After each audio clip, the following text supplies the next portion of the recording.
और banking news से अच्छी खबर आ रही है। पंजाब नेशनल बैंक ने अपने ग्राहकों के लिए गुड न्यूज दी है। बैंक ने EBLR रेट्स में कटौती की है, हालांकि MCLR रेट को बढ़ा दिया है, लेकिन फिर भी बैंक लोन की EMI पर राहत मिलने वाली है। इसी महीने मार्च 2025 से ही पंजाब नेशनल बैंक ने इन रेटों में कटौती करने का फैसला लिया है। ये देख सकते हैं आप PNB की तरफ से EBLR रेटों में क्या बदलाव किया गया है, और जो MCLR की दरें बढ़ाई गई उससे भी जो पुराने कर्जदार हैं, पुराना लोन लिए हुए हैं, तो उनको तो फायदा ही मिलने वाला है, क्योंकि उनके लोन की EMI कम आएगी। चलिए अगली बड़ी खबर आ रही है। मार्केट रेगुलेटर सेबी की पूर्व प्रमुख माधवी पर चलेगा मुकदमा। शेयर बाजार में धोखाधड़ी के आरोप पर उन पर FIR दर्ज करने के आदेश जारी किए हैं। मुंबई कोर्ट की तरफ से पूर्व सेबी प्रमुख और 5 अन्य लोगों पर ये FIR दर्ज करने के निर्देश जारी किए हैं। 30 दिन के अंदर अंदर रिपोर्ट मांगी है। इन पर आरोप है कि जब ये सेबी प्रमुख थी तब इन्होंने शेयर बाजार में धोखाधड़ी की। एक पत्रकार ने इनके खिलाफ शिकायत की थी। हाल ही में कुछ महीनों पहले आपको पता होगा हिंडनबर्ग ने भी पूर्व सेबी चीफ पर आरोप लगाए थे, तो उसके बाद अब ये मामला कोर्ट तक पहुंच चुका है। वैसे अभी सेबी के नए चीफ नियुक्त हो चुके हैं, तुहिन कांत पांडे। चलिए अगली बड़ी खबर आ रही है। उत्तर प्रदेश में सभी एक्सप्रेसवे पर बनाए जाएंगे अस्पताल। मुख्यमंत्री योगी आदित्यनाथ की तरफ से आदेश जारी किया और कहा कि एक्सप्रेसवे के किनारे शराब की एक भी दुकान ना हो। मतलब यूपी सरकार के कुछ नए प्लान है। एक तो सभी हाईवे पर जैसे फूड प्लाजा होते हैं, होटल वगैरह होती है, वैसे ही अस्पताल बनाए जाएंगे, ताकि अगर हाईवे पर किसी का एक्सीडेंट होता है तो तुरंत उन्हें इलाज की सुविधा मुहैया हो पाए। सभी हाईवे पर एम्बुलेंस की तैनाती की जाएगी। ट्रॉमा सेंटर भी बनाए जाएंगे। इसके अलावा यूपी में अब हाईवे के किनारे शराब नहीं बिकेगी। सीएम योगी ने सख्त निर्देश जारी करते हुए कहा कि एक्सप्रेसवे के किनारे एक भी शराब की दुकान नहीं होनी चाहिए। यूपी की योगी सरकार ने युवाओं के लिए भी एक प्लान बनाया है। यूपी के युवा बन सकेंगे टेक्नोलॉजी एक्सपर्ट। उत्तर प्रदेश के बड़े शहरों में AI यानी आर्टिफिशियल इंटेलिजेंस लैब स्थापित करने जा रही है योगी सरकार। इन लैब के जरिए यूपी के युवाओं को एडवांस AI टेक्नोलॉजी सिखाई जाएगी, प्रशिक्षण दिया जाएगा ना। वहीं एक और प्लान देखिए, ग्राम पंचायत स्तर पर भी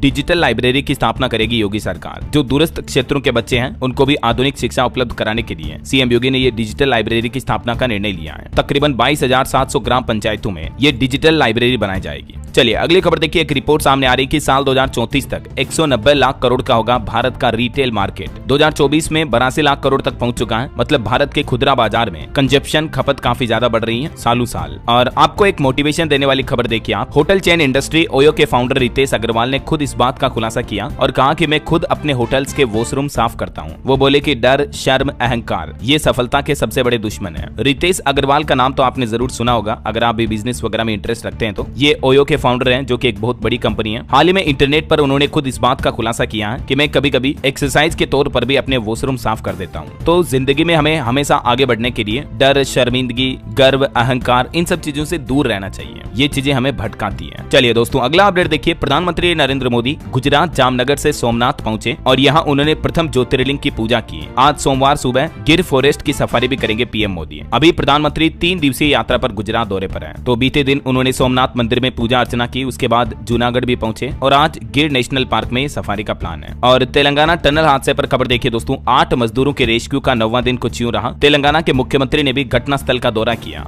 भाजपा बोले कि सरकार की लापरवाही से यह हादसा हुआ। 8 मजदूर फंसे हुए हैं। रेस्क्यू ऑपरेशन को 9 दिन हो चुके हैं, आज 10वां दिन है। और बड़े दुख की बात यह कि अभी भी फंसे मजदूरों से संपर्क नहीं हो पाया है, क्योंकि टनल में पानी, कीचड़ वगैरह बहुत सारी दिक्कतें आ रही हैं। इस रेस्क्यू ऑपरेशन में सेना, NDRF, SDRF समेत 11 एजेंसियां जुटी हुई हैं। चलिए अगली बड़ी अच्छी खबर देखिए। मध्य प्रदेश के मुख्यमंत्री डॉक्टर मोहन यादव का बड़ा ऐलान। सिर्फ 5 रुपए में किसानों को मिलेगा बिजली कनेक्शन। 30 लाख सोलर पंप भी देगी MP सरकार। मध्य प्रदेश के मोहन सरकार ने किसान भाई लोगों के लिए कई बड़ी घोषणाएं की हैं, जिसमें सबसे बड़ा ऐलान किसानों को अब बिजली कनेक्शन के लिए बड़ी धनराशि खर्च नहीं करनी पड़ेगी, बल्कि सिर्फ 5 रुपए में उन्हें नया बिजली कनेक्शन मिल जाएगा। जबकि अभी MP में किसानों को बिजली कनेक्शन लेने के लिए 7,500 रुपए तक खर्च करने पड़ते हैं। इसकी जगह अब सिर्फ 5 रुपए लगेंगे। और इसके अलावा भी राज्य भर में 30 लाख सोलर पंप भी देगी किसानों को MP की मोहन सरकार, है ना। चलिए खबर देखिए। हरियाणा में निकाय चुनाव की वोटिंग संपन्न हुई। 46% रही वोटिंग। नतीजे 12 मार्च को आएंगे। हिसार में कुछ फर्जी वोटर के मामले भी देखे गए। वहीं इधर उत्तर प्रदेश की राजनीति में भी देखिए आप। मायावती ने भतीजे आकाश से उत्तराधिकार छीना। 1 साल में दूसरी बार उन्हें सभी पद से हटा दिया गया और वो बोली कि मैं जीते जी किसी को अपनी जिम्मेदारी नहीं दूंगी। चलिए खेल समाचार से बड़ी अच्छी खबर आ रही दोस्तों। चैंपियंस ट्रॉफी में भारत आखिरकार सेमीफाइनल में पहुंच चुका है, क्योंकि पाकिस्तान के बाद अब भारत ने न्यूजीलैंड को भी 44 रन से हरा दिया। और सेमीफाइनल में अब भारत का मुकाबला ऑस्ट्रेलिया से होगा, जबकि न्यूजीलैंड साउथ अफ्रीका से खेलेगी। चैंपियंस ट्रॉफी का सेमीफाइनल लाइनअप मैच होगा 4 मार्च को। कल दुबई में ही खेला जाएगा ये। और बीते मैच के भी कुछ एपिक मोमेंट देखने को मिले। फिलिप्स ने आधे सेकंड में लपका कोहली का कैच, पॉइंट पर 23 मीटर दूर थे, हवा में उछल कर पकड़ा। गिल ने रिव्यू भी गंवाया। ये कुछ मोमेंट्स रहे भारत के मैच के। और मैनी कांग्रेट्स टीम इंडिया को सेमीफाइनल के लिए भी गुड लक। चलिए आगे बढ़ते खबरों में। देखिए वैज्ञानिकों की एक अनोखी खोज। अब एक ही पौधा उगाएगा टमाटर और बैंगन भी। वैज्ञानिकों की नई खोज से किसानों को डबल मुनाफा मिलने वाला है। भारतीय सब्जी अनुसंधान संस्थान IIVR के वैज्ञानिकों ने ब्रिमेटो नाम की एक नई तकनीक से ये करिश्मा कर दिखाया है,